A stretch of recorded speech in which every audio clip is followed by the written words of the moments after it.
Hello दोस्तों, GVN academy में आप सभी का स्वागत है। हम यहाँ जो टॉपिक पढ़ने वाले हैं वो है मध्य प्रदेश के प्रसिद्ध व्यक्तित्व, है ना। तो इसके अंदर हम लोग कौन कौन से नाम पढ़ने वाले हैं। तो पहला नाम है केशव दास। क्या नाम है? केशव दास। केशव दास जी का जो जन्म हुआ था वो हुआ था 1555 में ओरछा में। कहाँ हुआ था? 1555 में ओरछा में। केशव दास जी ने अनेक ग्रंथ लिखे। इनमें से जो एक प्रमुख ग्रंथ उनके हैं वो हैं रसिक प्रिया। क्या नाम है? रसिक प्रिया। क्या नाम है? रसिक प्रिया, रामचंद्रिका, विज्ञान गीता, कवि प्रिया, रत्नावली, जहांगीर जस चंद्रिका, वीर सिंह चरित्र, राम अलंकृत मंजरी और नख शिखा वर्णन। तो जल्दी से इनकी जो टोटल इन्होंने ने बहुत सारे ग्रंथ लिखे हैं, लेकिन इनकी 9 ग्रंथ जो हैं हमें मिले हैं। इनमें से जो पहला है रसिक प्रिया। क्या नाम है? रसिक प्रिया। उम्मीद है आप लोग मेरे साथ रिवीजन करेंगे, बार बार बोलेंगे तो आपको भी याद हो जाएगा। रसिक प्रिया। क्या नाम है? रसिक प्रिया। रसिक प्रिया के बाद है कवि प्रिया। क्या नाम है? कवि प्रिया। रसिक प्रिया, कवि प्रिया, रामचंद्रिका, रामचंद्रिका, विज्ञान गीता, रसिक प्रिया, विज्ञान गीत, रसिक प्रिया, कवि प्रिया, रामचंद्रिका, विज्ञान गीता। क्या नाम है? विज्ञान गीता। क्या नाम है? विज्ञान गीता। इसके बाद जहांगीर जस चंद्रिका, जहांगीर जस चंद्रिका, जहांगीर जस चंद्रिका। फिर है वीर देव चरित्र, वीर सिंह देव चरित्र। क्या नाम है? वीर देव सिंह चरित्र। क्या नाम है? वीर देव सिंह चरित्र। फिर अगला नाम है राम अलंकृत मंजरी। क्या नाम है? राम अलंकृत मंजरी, राम अलंकृत मंजरी। और क्या है? नख शिखा। क्या है? नख शिखा वर्णन। तो केशव दास जी का जन्म 1555 में ओरछा में हुआ था। ओरछा भी अभी आपका वर्तमान टीकमगढ़ से जो जिला अलग हुआ है निमाठी, उसमें आया है। तो आप मुझे कमेंट बॉक्स में करके बताएंगे निवाड़ी नाम का जो जिला बना है ये कब बना। अगली प्रमुख शख्स है पद्माकर। अगली प्रमुख शख्स का क्या नाम है? पद्माकर। पद्माकर जी का जन्म जो है 1753 में सागर में हुआ। कहाँ हुआ? सागर में हुआ। इनका वास्तविक नाम क्या था? प्यारेलाल था। क्या था? प्यारेलाल था। तथा इनकी जो प्रमुख रचनाएं हैं, क्योंकि इनकी रचनाएं सबसे ज़्यादा एग्जाम में पूछी जाती हैं। प्रबोध चंद्रोदय। क्या नाम है? प्रबोध चंद्रोदय। दूसरी रचना क्या है? जगद विनोद। दूसरी रचना कौन है? जगद विनोद। दूसरी रचना कौन है? जगद विनोद। दूसरी रचना कौन है? जगद विनोद। इनकी तीसरी रचना क्या है? हिम्मत बहादुर बिरुदावली। क्या नाम है? हिम्मत बहादुर बिरुदावली। हिम्मत बहादुर बिरुदावली। हिम्मत बहादुर बिरुदावली। चलिए, है ना, हिम्मत बहादुर बिरुदावली। तो चलिए फिर से एक बार इनका रिवीजन करते हैं। केशव दास की रचनाएं कौन कौन सी थी? कवि प्रिया, रसिक प्रिया, रतन बावनी, विज्ञान गीता, जहांगीर जस चंद्रिका, वीर सिंह देव चरित्र, राम अलंकृत मंजरी, नख शिखा। राम अलंकृत मंजरी, नख शिखा। पद्माकर की कौन कौन सी हैं? पद्माकर जो कि सागर के रहने वाले हैं। इनका दूसरा इंपॉर्टेंट फैक्ट है प्रबोध चंद्रोदय, जगत विनोद, हिम्मत बहादुर बिरुदावली। आइए अगला बात करते हैं माखनलाल चतुर्वेदी। माखनलाल चतुर्वेदी का जो जन्म है 4 अप्रैल 1889 में हुआ। कब हुआ? 4 अप्रैल 1889 में हुआ। कहाँ हुआ? होशंगाबाद जिले में हुआ। कहाँ हुआ? होशंगाबाद जिले के बाबई गांव में। होशंगाबाद जिले के बाबई गांव में हुआ। जिस बाबई का नाम बाद में बदलकर माखनलाल, जिसका बाबई का नाम बदलकर बाद में आपका माखन नगर कर दिया गया। क्या कर दिया गया? माखन नगर। इन्होंने 1919 में करमवीर नामक पत्रिका का प्रकाशन किया। इन्होंने क्या किया? 1919 में करमवीर नामक पत्रिका का क्या किया? प्रकाशन किया। 1919 में करमवीर नामक पत्रिका का क्या किया? प्रकाशन किया। क्या किया? प्रकाशन किया। इसके बाद इन्होंने 1968 में इनका देहांत हुआ। 1968 में इनका क्या हुआ? देहांत हुआ। इनकी प्रमुख रचनाएं थी हिम तरंगिनी, हिम किरीटिनी, युग चरण, है ना। पहला क्या था? हिम तरंगिनी, हिम किरीटिनी। पहला क्या था? हिम तरंगिनी, हिम किरीटिनी, युग चरण। क्या नाम है? युग चरण, मरण ज्वार। पहली रचना क्या थी? हिम तरंगिनी, हिम किरीटिनी, युग चरण, मरण ज्वार, समर्पण, मरण ज्वार, समर्पण, कृष्णा अर्जुन युद्ध। कृष्णा अर्जुन युद्ध। पहली क्या थी? हिम तरंगिनी, हिम करीटिनी, युग चरण, मरण ज्वार, समर्पण, कृष्ण अर्जुन युद्धम। कृष्ण अर्जुन युद्ध।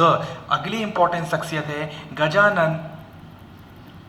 गजानन माधव मुक्ति बोध। क्या नाम है? गजानन माधव मुक्ति बोध। इनका जो जन्म है ये आपकी श्योपुर, आधा सा या में ओ की मात्रा पुर, श्योपुर नामक जगह पे हुआ था। बाकी इनकी जो प्रमुख रचनाएं, इन्होंने हंस नामक पत्रिका का प्रकाशन किया था। इन्होंने किसकी? हंस नामक पत्रिका का क्या किया? प्रकाशन। इनकी प्रमुख रचनाएं हैं चांद का मुख टेढ़ा, चांद का मुख टेढ़ा, काठ का सपना, चांद का मुख टेढ़ा, काठ का सपना, भूरी भूरी खाक धूल, भूरी भूरी खाक धूल, क्या नाम है, भूरी भूरी खाक धूल, भूरी भूरी खाक धूल। इसके बाद बात करें, अगला है बाल कृष्ण शर्मा नवीन।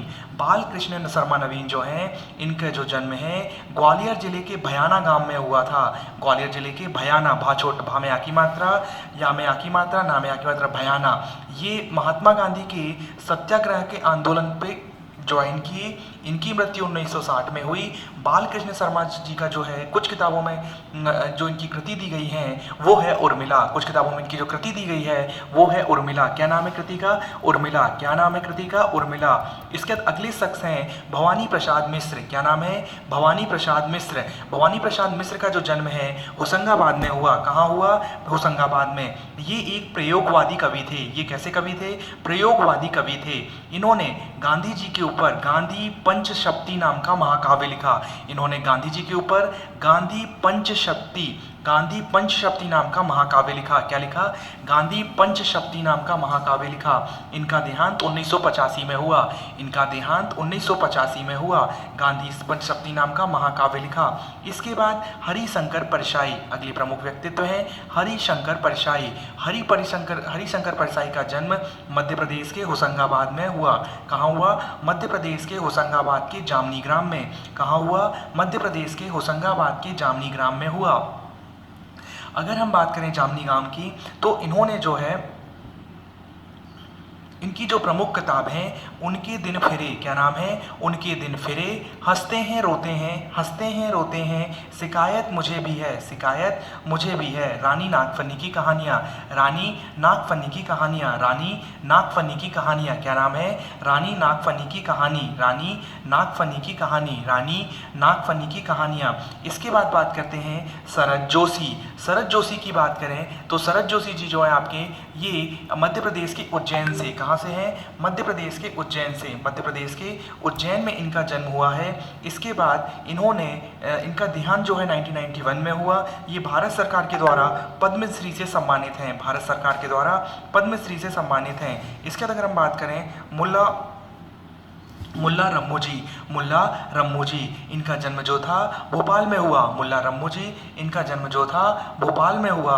मुल्ला रम्मू जी, इनका जन्म जो था भोपाल में हुआ। इनका इसके बाद 1921 में रम्मू मुल्ला जी ने अपनी पहली किताब, मुल्ला रम्मू जी ने अपनी पहली किताब गुलाबी, क्या नाम था, गुलाबी उर्दू से प्रकाशित की। किस नाम से, गुलाबी उर्दू के नाम से प्रकाशित की। उर्दू साहित्य के जगत में अपनी नई शैली के कारण इन्होंने सभी को आकर्षित किया। इन्होंने क्या किया, सभी को आकर्षित किया।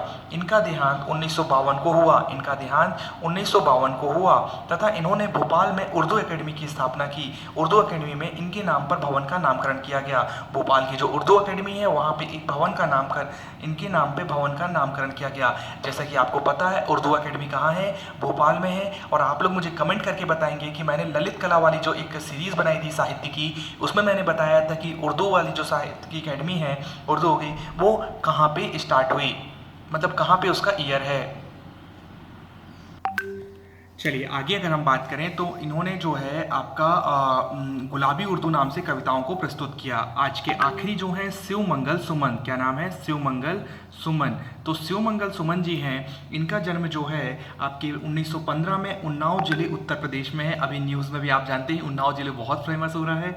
इसके बाद बात करें 1987 में इन्हें शाश्वत सम्मान मिला। 1987 में इन्हें शाश्वत सम्मान मिला।